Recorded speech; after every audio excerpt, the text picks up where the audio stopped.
Today we're going to be making quilt as you go mug rugs. Hi, I'm Amy from Amy Rooney Designs, and I'm so excited to share this super fun project with you today. Mostly in this tutorial, we're going to go over the process of creating a quilt as you go panel, and I'm also going to show you the steps for adding applique if you want to turn it into a project like this mug rug or a coaster. You could also take quilt as you go panels and turn them into other projects like zipper pouches, placemats, and lots of different things. Quilt as you go is a super fun, easy, kind of improv way of sewing that's nice and relaxing, and it's a fantastic way for using up scraps, both scraps of batting and scraps of fabric, and turning them into something useful and fun. So the applique patterns that I am showing you today and in this tutorial, the rainbow is part of a free pattern for those who sign up for my newsletter. I will have a link in the description for where you can sign up to receive this pattern as well as a handful of others. And you can use this applique to create your mug rug, or the hearts and the letters that spell out the word love are part of my Bring the Love mug rug pattern. It's one that's available in my Etsy shop, and I will also include the link for that in the description below.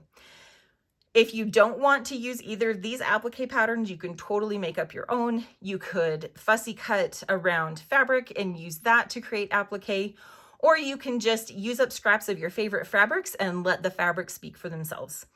All right, so now that we kind of know where we're headed, let's get started making our quilt as you go panels. The first thing that you're going to start with is a piece of batting and a piece of fabric. Now you want your fabric and your batting to be at least an inch bigger in both directions than the project you're planning on using it for. In this case, the mug rugs that I'm making measure 6 inches by 9 inches when they're finished. So I have cut my batting and my backing fabric to be 7 inches and 10 inches. So it's 10 inches wide and 7 inches high. I have both of those cut out, and then I have used some spray basting to baste the two pieces together. Now, I really like this spray and bond basting adhesive. You can use any that you like. If you don't have spray basting, you could use just a little bit of a regular washable glue stick, or you can just sew baste these two pieces together by running a stitch all the way around the edge of the two pieces. I like the spray basting because it holds them together nice and tightly all the way across the whole surface, but you can baste these together however you like. Once you have your two pieces, you're going to grab your fabrics that you're going to use to create your quilt as you go backdrop. Now, a couple of things I wanted to talk about when we talk about the fabric that we're going to be using to create our quilt as you go panels is that you want to think about what it is you're going to be putting on top, if anything, of your quilted panel. If you are going to be adding applique, you're going to want to think about what applique you're adding and what that's going to look like. So in this case, I have these dark hearts, and I really wanted them to stand out, so I chose low volume pieces to create my backdrop. On this Valentine version, I have used pinks and reds, but I wanted to make sure, because again, I'm adding applique on top of this, that I wanted to make sure that the prints that I used were pretty saturated and had mostly uniform color across. There's not a lot of contrast on these pieces. Now, the letters I'm going to put on top of this are probably going to be white, or if I decided, like, say I cut out this heart and applique and I want to put it over here, that's going to give me enough contrast. But if I'm using narrow letters, or I'm using white, and if I had, say, this polka dot here was a big white polka dot, and then I wanted to put white applique on top of that, it's not going to stand out as much. So saturated fabrics work great. Tone on tone fabrics are awesome. Low volumes work really well. Like I said in the beginning, if you are going to just let the fabrics speak for themselves, then it doesn't matter what ones you choose. You can just go and have fun with it. But if you are going to be adding applique or something on top of it, you may want to think about the fabrics that you're using and whether or not the applique or whatever it is that you're going to put on top is going to stand out, and make sure that you have enough contrast there so that you can see and get the results that you want. The same thing is true for the fabric you choose for your applique pieces as well. On my rainbows here, I have chosen prints that were either, you know, that were mostly tone on tone. If there were big bits of white, so this little narrow white circle is fine because there's enough other color that I'm not losing the shape. But if these circles were full of white, then my polka dot would look like it had big circles cut out of it, and I don't want that.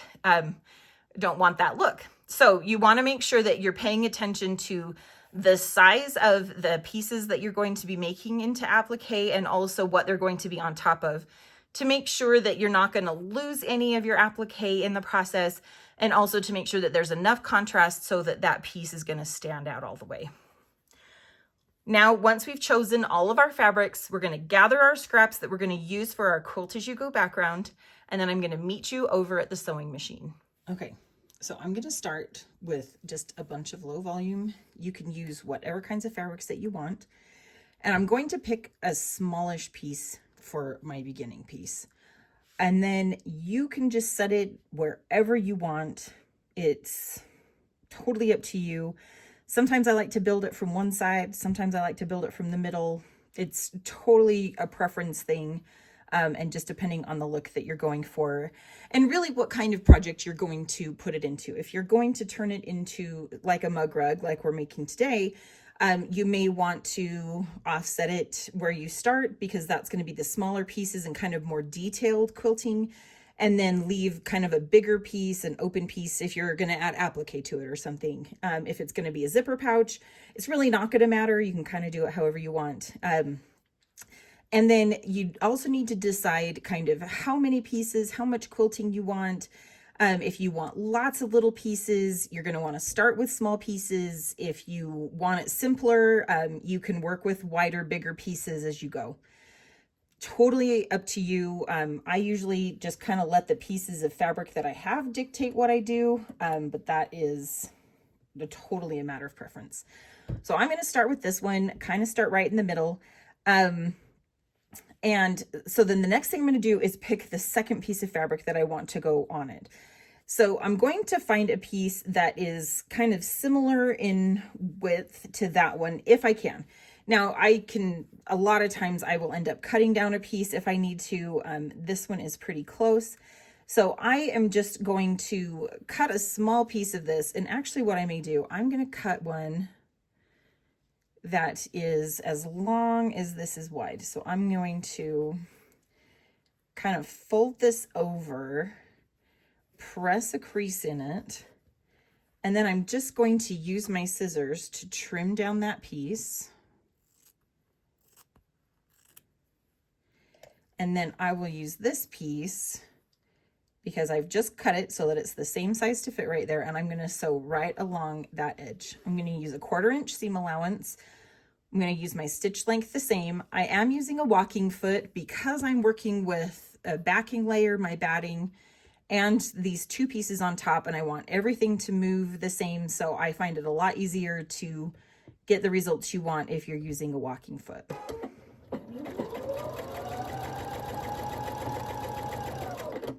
Now, once I've sewn that seam, I have a couple of options. The first thing that I could do is cut my threads, take it to an iron, and press these two pieces open. But typically what I do is I'm going to raise my presser foot here. I'm going to open up those two pieces, and then I'm just going to kind of finger press that seam. And then I'm just going to stitch over an edge stitch on that seam. And then I'm going to add my quilting, and I'm going to just start with this piece, and then I will quilt this piece. And I usually like to vary the quilting from piece to piece. I just feel like it adds some interest to my project. You can quilt them all the same if you want. You can, it's your project. You get to do with it as you will. So I'm just gonna sew a little here, come up a few stitches, sew another row.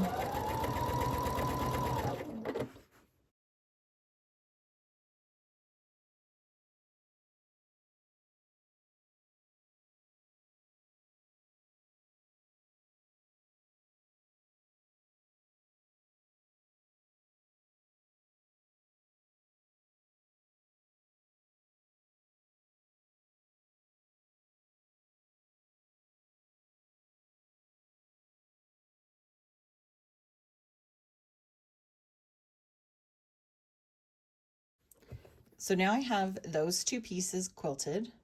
Then I'm going to add another piece. Now I can add a piece on either of these two long sides, or I can add one onto either of these short sides. It really just depends on what I decide I want to do. So I just auditioned that piece. It's a little too short. So I'm going to look for another piece.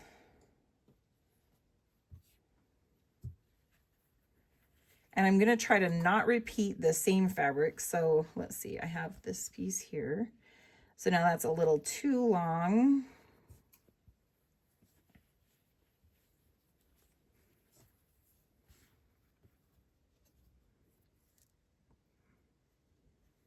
That one's about the same width. So I'm going to add it to this side because it's long. And we're gonna, well, all right. I decided I don't want to do that. So because if I add it here, now I'm going to just be adding rows on, and I want to add just a little more interest than that. So I am going to kind of do what I did before. I'm going to line up this piece. I'm going to fold it over to where it's the length that I need, create a crease in there, and it doesn't have to be perfectly straight. Close enough is fine. Just trim that down and then put it in place and add this next piece.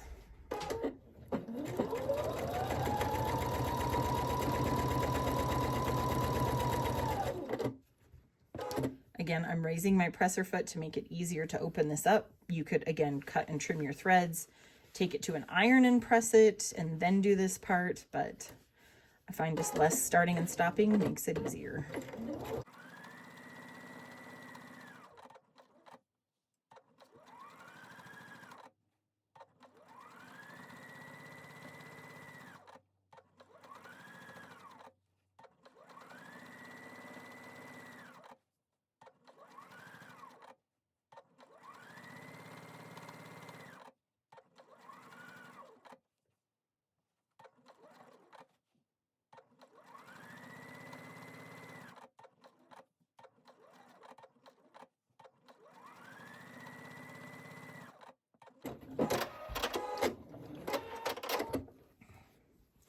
And then I'm just going to keep going until I have all of my batting covered with fabric pieces just like that. Now that I have all of my batting covered with my fabric pieces that are all quilted down, now it's time to trim it down to the size that we want for the project that we're using. So if you're going to turn this into a zipper pouch, you'll cut it down to whatever size the front or back of your zipper pouch is going to be. In this case, like I said, we're making a mug rug, and our mug rugs, I like to have them be about 6 inches by 9 inches. So what I'm going to do is I like to use the one of the straight edges of the pieces that I've sewn down and use that as my guide for trimming one edge of my mug rug so that I have a nice straight edge to work with. Then I'm going to take that straight edge and I'm going to line it up with just one of the lines on my cutting mat. Then I'm going to measure 9 inches over from that, and that is where I will trim my mug rug.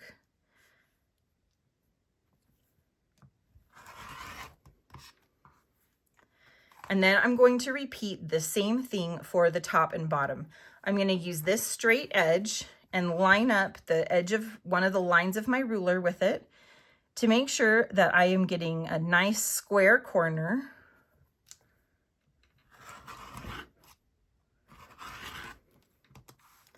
And then I'm going to turn that piece, again, line it up with one of the lines on my cutting mat, measure 6 inches over, and then trim it.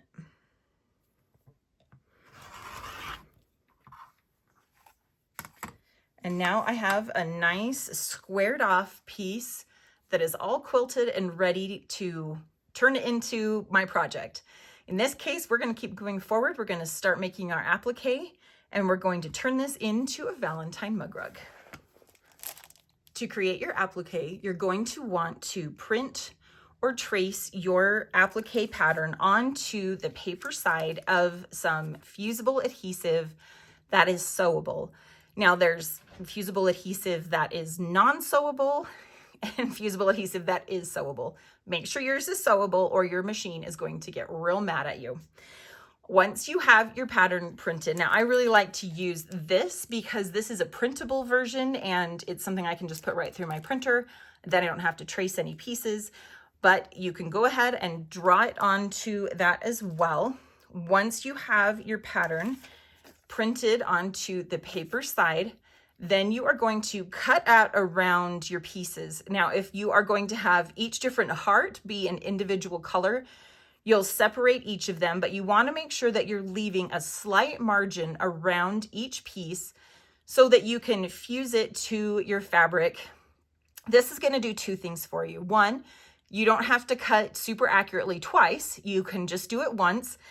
And then the second thing it's going to do is make sure that you have glue from edge to edge on each of your pattern pieces so that they're going to get a nice, good stick to the fabric that you're putting them onto. Once you have your pattern pieces trimmed, you are going to press them onto the wrong side of the fabric you're going to use for your applique. Make sure that you read the manufacturer's instructions for the product that you're using and fuse it to it. One thing that I do like to do is I will either use my acrylic ruler or I'll use my quilter's clapper. And once I've ironed it, I will set that on top of it while it cools down so that that paper and the fabric have a little bit of pressure on them and they adhere nice and well. Once it's cooled, then you are going to cut out all of your pieces using a good pair of scissors. Once you have all of the pieces cut out, now it's time to position them onto our mug rug. One thing that I like to do is, well, a couple of things. You want to make sure that you're doing this on your pressing surface. So you'll take this to your ironing board or put a pressing cloth underneath it so that you can just position and press in one spot instead of trying to put them into place and then move it. Once you're over at your pressing area, then you're going to take each of your pieces and you want to peel away the paper backing on the back side of each of your pieces. And you can see how that's shiny on the back. That's all of our adhesive. If you find that your adhesive isn't if it's coming off with the paper, just take your piece right back to your iron, hit it again with some heat, let it cool, and then try peeling it again. So I'm going to peel these off. Now you can see where I'm positioning these, that it's actually lining up nicely on the seam of those two, these two pink pieces together. So I'm just going to use that as my guide to kind of keep these straight.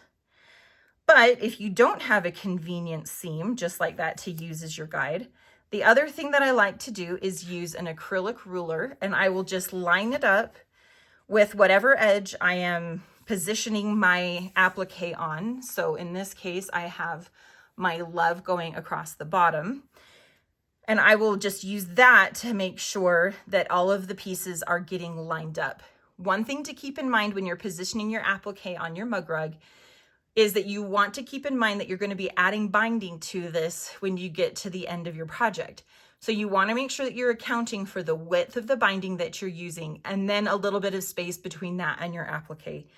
I typically use a 1/4 inch seam allowance when I'm sewing my binding to a project. So I want to make sure that I'm giving myself at least a 1/2 inch, usually even a little bit more than that when I am placing these. So this is going to be a little closer than I like. So I am going to go ahead and lift that up a little higher so that it is not going to be too close to that seam allowance. I'm going to repeat that same thing for here. Now I can move this up just a little bit, and then I will just kind of space these other two so that they are a little bit more evenly distributed along that seam.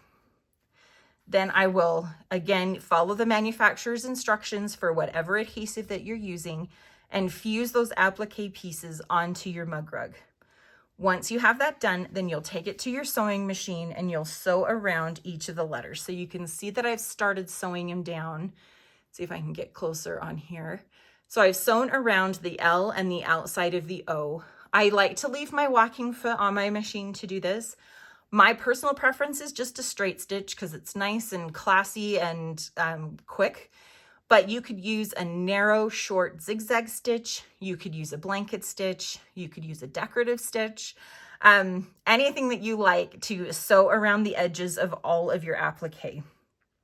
When you're doing this, you want to consider what look you're trying to achieve. If you want the stitching to just kind of disappear, then you may want to use either a neutral thread or a one that coordinates with the fabric that you're using for your applique. Another alternative is to use a contrasting thread like I've done on these pink hearts here and have it stand out even more. Now on these hearts, I've gone around twice and I have deliberately not had the stitching right on top of each other all the way so that it has a little bit more of a sketched look to it. So that's just another alternative look that you can, another way to add a little personality and interest to your project is using a contrasting thread and creating a different look that way. Once you've sewn around all of your letters, the final step is to add your binding. I have a full playlist tutorial on how I add binding to small projects like these here in my YouTube channel. I will link to that also in the show notes, as well as links to products that I like to use for this and to the pattern, both the free rainbow pattern and the Bring the Love mug rug pattern to get these applique pieces if you like them. If you've enjoyed this tutorial and are excited to do Quilt As You Go, I hope you'll leave a comment for me. I would love for you to subscribe to my channel and follow me on social media. I'm on Instagram and Facebook at Amaruni Designs. You can also find me on my blog at amarunidesigns.com for lots more quick, fun, easy projects that are both seasonal and everyday to make your home a happy place and a fun way to elevate your celebrations with a little bit of handmade. I hope you'll join me, and until next time, happy sewing, my friends.